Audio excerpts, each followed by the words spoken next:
Hey everyone, Mr. Happy here, and in this video, I wanted to share with you my thoughts on Delubrum Reginae. Savage mostly, but I guess I could make a little bit of mention of normal as well. I wanted to get a video on it out in some regard. I released all the videos of our gradual progress, our enrages, our kills, and we've talked about it briefly on State of the Realm, and I've been clearing it, every other night or so ever since we actually cleared it.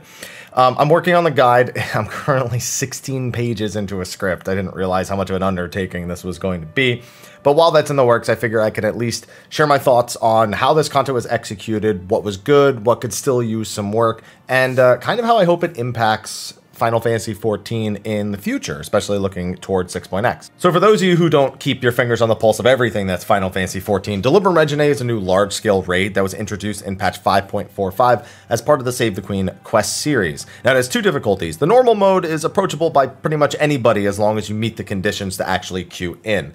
It has no roll restrictions, so you can have 24 DPS for all the game cares. And you're going to have to be using lost actions, a special action to Bosnian content or Save the Queen content, in order to make up for any deficiencies. A DPS can be a tank, a healer can be a DPS, pretty much everyone can be anything, so using those helps make up for the fact that it's completely unrestricted role-wise.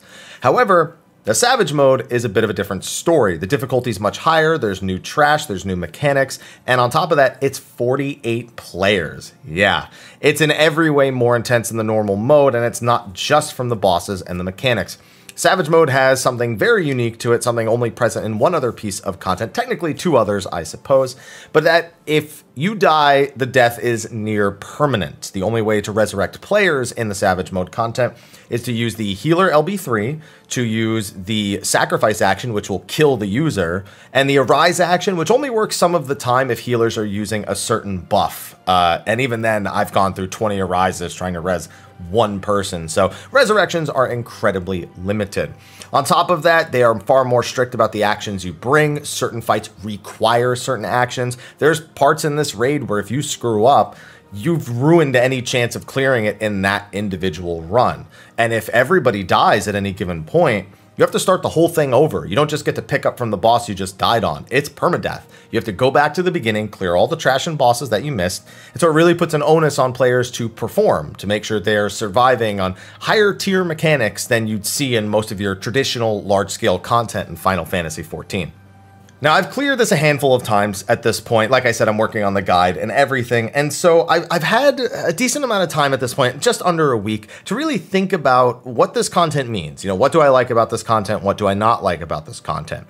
And man, the answer for like is a lot of things. I mean, I really wasn't expecting them to raise the bar this much when it came to the quality of these large scale raids, but they really did a bang up job. Even the normal mode, the 24-man, I love doing the normal mode, which is rare for me. This whole expansion has been a 24-man series that I just haven't felt connected to, but this one has been a lot more fun. The roll restrictions not being there, the lost actions, just make it a lot more fun. I can throw out a 250k to 300k of Flacious Misery on a white mage and just go absolutely bonkers with all these actions that I can bring.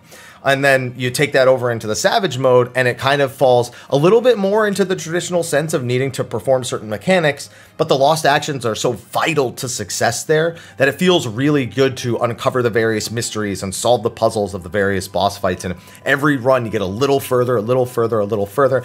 Every win is a huge success that everyone can celebrate, and by the time you clear it all, you've had just one hell of an experience that if anyone's looking for some harder content in this game, I mean, this is it. This is the large-scale raid. This is like classic WoW if it had more mechanics and you had these unique bonus actions that were swappable and stuff like that. It has a very old-school MMO feel that feels very brought into the modern era without being overly tedious, at least for the most part. So that's kind of me just oogling over it, but I should probably be a little bit more specific about the things that I really like about it. Now, I've brought up lost actions a lot, and these actions are something you really need to do Bosnian or Save the Queen content to understand. But this content is kind of if you want a reference point to it for something else in Final Fantasy XIV, Baldesion Arsenal in the Eureka series was a large-scale raid that had similar actions that you had to bring in there. And you know what? They did want you to bring some actions. You had to use a perception action to find traps on the ground. That returns here. They had a sacrifice action, which was used to resurrect other players on top of the healer LB3. those are both here as well. You know, maybe you needed to dispel a certain enemy, or you could death a certain enemy or reflect a certain enemy. But other than a couple of specific cases, it was largely just about bringing actions that resurrected you if you died or provided you with a little bit more damage. There wasn't really a whole lot of flexibility because the system that it was built on didn't have a lot of flexibility. With Delubrum Savage, they make full use of the flexibility they developed for this system in its entirety. You can bring items like ether kits and essences that buff your offense and defense or give you more resources to work with. You can bring actions, multiple sets of actions, and quickly swap them out in order to accommodate any individual boss fight without it really feeling like it's super tedious. And they take full advantage of that. They want you to be using things that reduce damage taken. They want you to be using lots of reflects, lots of dispels. They encourage the use of some really OP actions, but try to limit the number of people who actually want to bring them. So you can assign people to bring actions like Lost Flare Star or Rend Armor in order to help speed up the bosses, Paralyze for certain adds, Banish for certain mini bosses.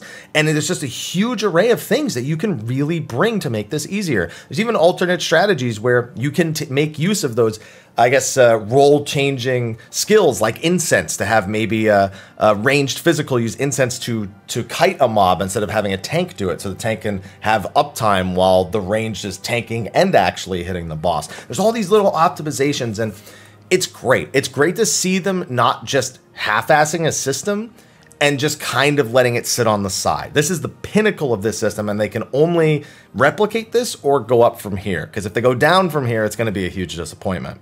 Now, the actual zone itself, I'd say is it's 50-50 how I feel about it compared to Baldesion Arsenal. Baldesion Arsenal had one major thing that was a huge reference to Final Fantasy XI, a giant mystery to unlock absolute virtue and make him beatable. And if you want to learn more about that, you should definitely watch my Baldesion Arsenal clear video of absolute virtue, because I go into great detail in the comment section. This has some mysteries. You know, it's not a completely straight line. It has some stuff that isn't in the normal mode, which is fun to see. 2 additional trash pulls before the first boss, where you have to split the 48 people into 2 groups of 24 to deal with different sets of adds, and you have to time these adds to approximately resolve their puzzle mechanics at about the same time. The bosses are all much harder than Baldesion Arsenal. I'd say these are close to like extreme trial difficulty for the most part. Some of them start to creep into Savage-esque territories in regards to the strictness of their mechanics. But overall, the biggest threat is if you screw up and you die, it's bad, because just getting people back up is an absolute atrocity. There's traps laden all over the place. And honestly, I think the way they did traps here compared to Baldesion Arsenal is largely superior. Baldesion Arsenal has secret rooms that you can uncover. This actually made the traps that are hidden under the ground an integral part of a very unique mechanic to Delubrum. After you beat the first boss, one player has to go 1v1 a boss, and if they fail, you can't finish the raid. A boss later on will get this buff, and it'll just be unbeatable. So you have to rely on that player to win the 1v1 to get a super buff that makes them way stronger, double HP, double damage. And they have to bring specific actions to this 1v1 duel. And 1v1 duels are a big thing in Bosnia. It's one of my favorite things of the southern Bosnian front when you can actually get into them. You need to use perception traps to like go through a maze and then to reveal specific traps in order to counter certain mechanics. And it's really nice to have this kind of codependence on this one person you need to prop up and prepare and get them ready and make sure that they play a super important role while the rest of the party is off dealing with something else. The split up is a really nice mechanic, and the 1v1 is a really nice mechanic. And then there's mini bosses. Instead of traditional trash, they go with mini bosses pretty much for everything after the first boss. The mini bosses are probably the weakest point of it. The first one is kind of adds very similar to the normal mode with maybe like 2 or 3 tiny changes, things you need to do, things you need to adjust, but nothing that's really that critical in my opinion.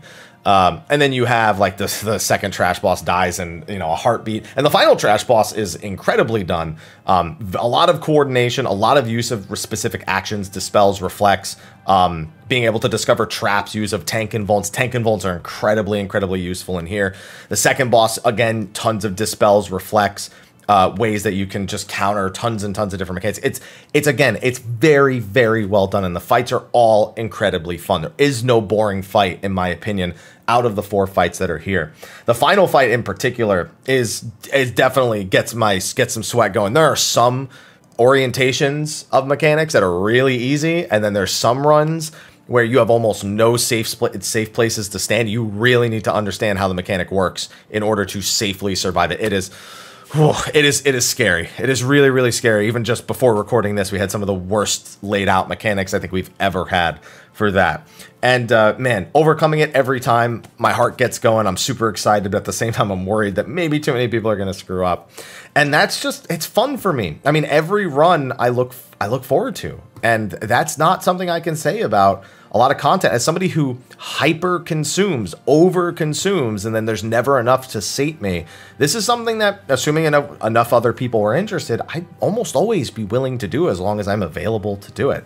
And I hope that that does continue, especially when it'll probably get easier in 5.5. There's gear now that makes you attack faster in there. But in 5.5, they said there'd be more gear that makes you even stronger, and that would probably make this a little easier. Even then, I'm looking forward to it, because then there'll probably be more people who actually want to approach this content by that point. Now, whereas I led into that talking about the actions and how much I enjoyed the changes they made to those, I guess I should probably say it's not perfect. Delubrum Savage is wrought with a couple of issues that really make the experience a little bit more difficult to enjoy perpetually. Probably the biggest problem is the size of the raid. Now, Delubrum Normal, 24 players, no role restrictions, very freeing, very nice to just go in there, see what we have, and kind of adjust on the fly, or to make some pre-mades beforehand and really work together to make sure it goes as smoothly as possible. Not to mention in normal mode, you can resurrect people, so these fights can drag on longer, and you can usually get through them regardless of, you know, how long it takes. When it comes to the Savage mode, it's 48 or nothing, which, you know, you're like, oh yeah, it's 24 or nothing for the other one. No, it's 48 or you cannot queue in. You need a full pre-made of 48 people. I think that's the only major strike I have against Delubrum Savage, because as soon as you don't have that, or if you're not somebody who can find a group of people that large in order to approach it, what are you going to do? Like, unless they change it later to make it dynamic or make it, you know, 24-man instead, that's going to be a problem for the longevity of the content. Whereas Baldesion Arsenal, yeah, you could go in with 48 and then it could actually go up to 56 about halfway through the raid. But you could also go in with, you know, 20, 24 people and get through it, as long as you had a team on the outside who was willing to help with one of the other objectives, which was another really cool thing, since BA was actually connected to a zone and this is its own instance. There's some other advantages and disadvantages that come here. But this, here's the thing. I think in the future, these large-scale Savage raids, I think they're good. I think they should keep doing them. I think they either need to have them scale dynamically, which is tough to do because there's always going to be like a number that's best based on the way that dynamic scaling works. And then people tend to just try to lean towards that number instead of just using however many people they actually have. Or it needs to be 24-man. I think the normal mode could have been 48 and this could have been 24, or they both could have been 24. In all honesty, I think they've shown that their design team can make mechanics for 48 people that don't necessarily require 48 people, but require enough people doing the correct things in a larger scale effort. And I think it'd just be easier for people to enjoy that content if the number of people required to enter was a little smaller. I would love to do 48s all the time. You know, I'm in a hardcore endgame FC, and that's great for me. But this game isn't about me. This game is about everyone who wants to approach content. And that's the biggest problem with it. It's not approachable enough unless you have the number of people. In which case, great. Go in, attempt it over and over again, die, learn, improve. And that's great. But if you can't, I mean, I'm beating this with a hammer like a million times over. You get the point at this point. That's really my only complaint. That's not true. I just thought of another complaint while I was recording this. So in large-scale raids, there's a big issue with what we call culling, where markers over people's heads or ground markers can actually be culled out of existence because too many things are present on the screen. Another reason why 48 people is kind of a tough number to actually be doing. That being said, the worst thing is there is a buff and debuff limit for players. And if you have too many of these things and you apply another buff or another debuff, it won't work. So what ends up happening is if you have too many buffs up, everybody's got this buff, that buff, you have this mitigation, that mitigation. I've had people lose things like inner releases to the buff limit. Imagine being a warrior. You have all these massive buffs, defensive and offensive, and then your inner release doesn't activate because you have too many. That's another big problem with 48 people. This is something that just can be avoided, but it is perpetuated because of the size of the raid. So another point against the 48-man thing is that this is another problem with the raid being as large scale as it is. But man, when it works, it's really, really fun. I love it. The mount from it's really cool. I think maybe the rewards could also be a little more interesting. It basically lets you dye gear that you can get from the normal mode.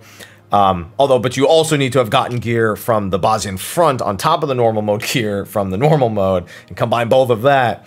And then it takes like, anywhere from, 1 to 10 runs to get a single piece from a single boss, because it's like token systems like EX Trials work, where you get 10 and you trade it in. And then the last boss gives everyone a minion, which kind of kills the uniqueness of the minion, because it means every time you beat it, there's 48 people opening the chest and getting the minion, ideally. Luckily, everyone gets the mount on the first clear. There are fragments from in here that are useful. And again, it is fun. But there's still improvements that can definitely be made here.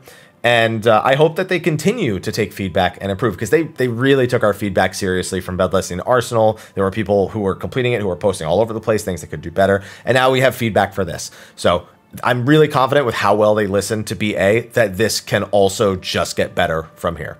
So with that, that pretty much covers my thoughts on it in the most concise way, 16.5 minutes into the video, that I can think to possibly do it. If you're someone who's looking to getting into the Delubrum Reginae Savage runs, it'll probably be a while before it's more accessible. There are Baldessian Arsenal discords on various data centers that are branching off and starting to work on Delubrum Savage. Some of them are, creating pug groups that are working through the first and second boss, some of them all the way to the third boss as well. They're working on guides, they're working on resources, and as more people work through it, it should be easier to access. And again, with the 5.5 augmented gear, assuming it's more accessible than the 5.45 augmented gear, it should, again, only get easier and easier and easier for people to access it. So join these discords, learn how they're approaching it, keep up with their progress, and if you are interested in this, definitely do some research, find out what actions to bring, and work on improving your gameplay, because staying alive and about extreme level difficulty is going to be the key to actually beating this.